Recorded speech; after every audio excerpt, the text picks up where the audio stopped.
welcome to this video, where we explore a story full of conflicting emotions, love and betrayal, hope and heartbreak. It's the story of a woman named Eleanor, who lived a life filled with challenges and tough choices, only to discover that true love isn't about perfection but honesty and loyalty to oneself. In this story, we'll see how our hearts can hurt when we believe we've found safety, and how betrayal can serve as a harsh lesson that brings us back to ourselves. We'll learn together that true love begins with loving ourselves first, and that no matter how deep the wounds, we must close the doors that no longer serve us and keep moving forward. Eleanor taught us that strength is not in succumbing to betrayal, but in our ability to rise again, and that nothing is worth sacrificing our inner peace for. So, if you're going through something similar, or feel lost in a sea of broken relationships, remember that the power of the heart starts within us. Start with yourself, and allow yourself the right to be happy, free from any relationship that robs your inner peace. If you enjoyed this story,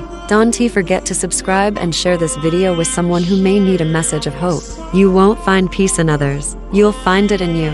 In the heart of London, a city that perfects grief and hides it with a smile, I lived. My name is Eleanor, a journalist in her mid-30s. I wrote about the world but never dared to write about myself. My life moved with an anxiety like gentle rain, soft but unrelenting. Loneliness wasn't just a phase. It was a lifestyle I chose after too many heartbreaks. I had once been married to an old university love, but it died before it could bloom. The divorce came quietly, like a cloud withdrawing without rain. After that, I locked my heart like someone sealing an old home and throwing the key into the sea. Then came James. He was a composer, working on scores for documentaries. He entered my life like a song I couldn't name but couldn't silence either.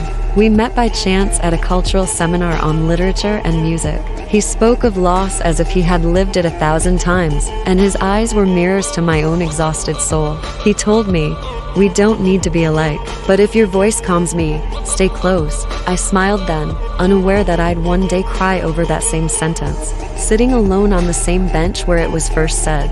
Our relationship began shyly, late-night texts, long calls after midnight, spontaneous visits, and solo performances on my old balcony. Every moment with him felt like a melody played for the first time. He lived in me through his voice, his laughter, his quiet sorrow. One night, he told me he'd lost his younger brother in a car accident, and since that day, time had stopped inside him. I didn't speak.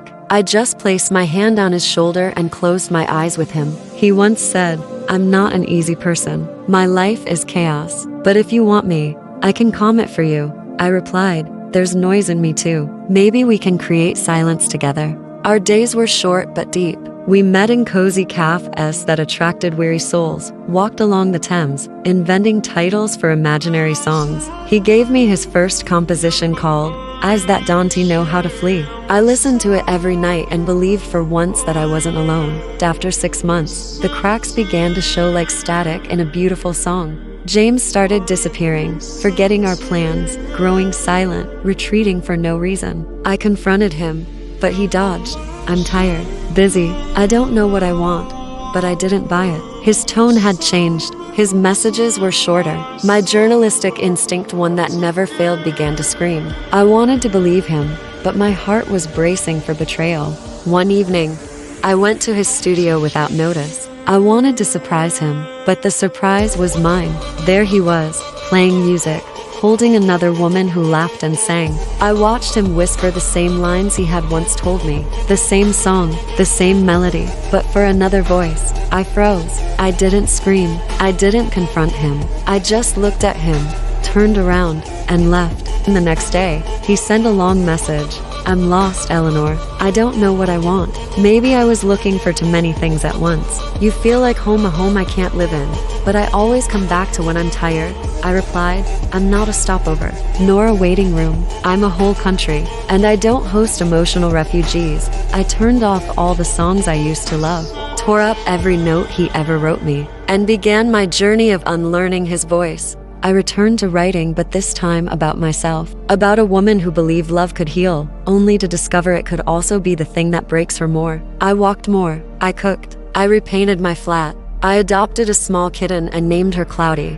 because she arrived on a gray autumn day. I was learning to love myself again and setting boundaries no one could cross. A year later, I received a melody in the mail. From him. Its title, No One After You. The tune was mournful, full of longing, confession, regret. I listened and cried, not for him, but for the old me, who once believed that love never lies. Chapter 6. The final encounter. 2 years later, I ran into him at a book fair. He was standing by the music stall, smiling at people, but not truly happy. When he saw me, he froze, then walked over. He said, Eleanor, you're still the most beautiful even in silence. I answered, but beauty doesn't always mean it fits. He said, if time could rewind, I'd choose you.